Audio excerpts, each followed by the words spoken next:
issue is a very core issue, and it's an issue that a lot of us hold dear. The idea of democracy, however we implement it, is very important to Canadians and to human beings in general.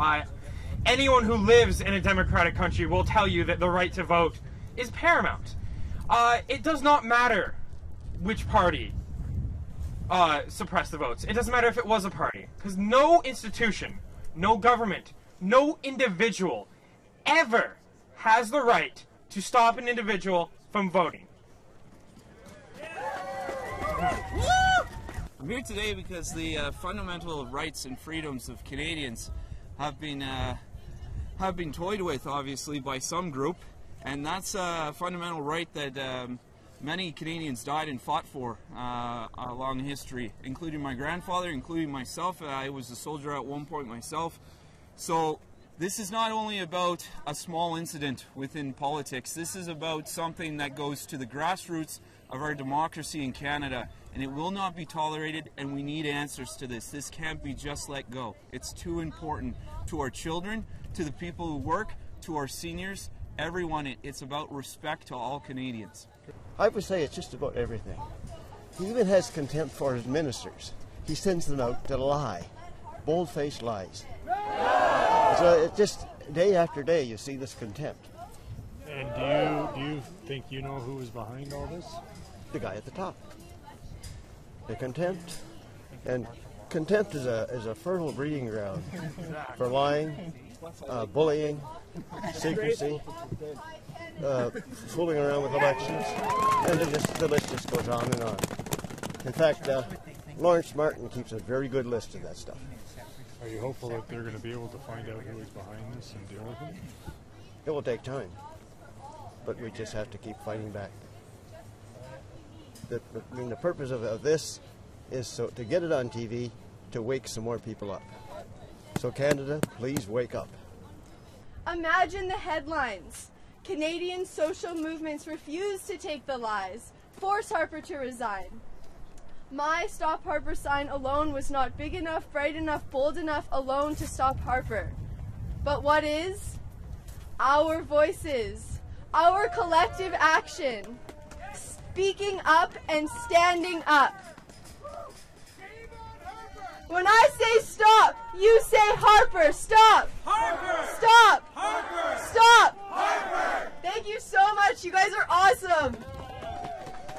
And that's because this is a big issue.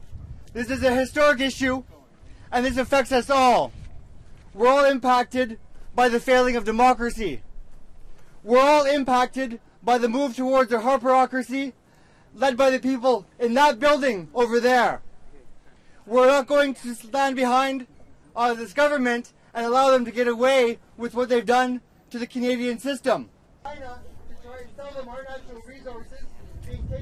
And it's not just because of robocalls. It's not just because Elections Canada isn't releasing the details we need in order to hold our government accountable.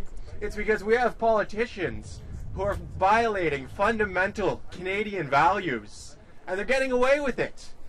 They're violating values like equality, fairness, honesty, and honor, and they're honestly not facing the repercussions that they need to face. We're really screwed in this. Well, I don't know. I did ask Elizabeth on Twitter on Friday when I saw the list of the speakers as to whether the Liberals would be included. She said she wasn't the organizer. Seems it's a new group, Canadians Against Electoral Fraud. You know, I hope that we would find a way of making this not a partisan event. This is a multi-partisan event, and I hope that as we go forward that all parties will be including, and I hope including some of the Conservatives who have spoken out, like Michael Chong. I think Michael Chong would have been a great speaker here today as well. So are you disappointed you weren't included? Well, I don't know. I had heard this morning that Wayne Easter had been asked, but that doesn't seem to be taking place, so we'll see what happens. poll out showing that this hasn't hurt the Conservatives that much. So what are we going to make of this? Well, I think that one of the problems with voter suppression techniques is that you raise the cynicism so high that both voter turnout goes down, but also people, that when you say all government bad, all politicians bad, pox on all their houses, what does it even matter if you vote, they win. And so we've got to regain the trust and make this very, very important now. Hopefully, this will be a movement like Canadians Against Prorogation of Parliament. There'll be a big rally in Toronto on Sunday at Dundas Square. We hope there'll be more people there. This is not going to go away, and people need to know it. And I believe eventually it'll show up in the polls. Didn't voter turnout go up in the last election? No. In certain ridings it did, but as you know, in Boris Wisniewski's riding, that there was also a view that lots of people voted who shouldn't have voted or voted many times in many polls. So this is a very complex matter that just the simple number doesn't work.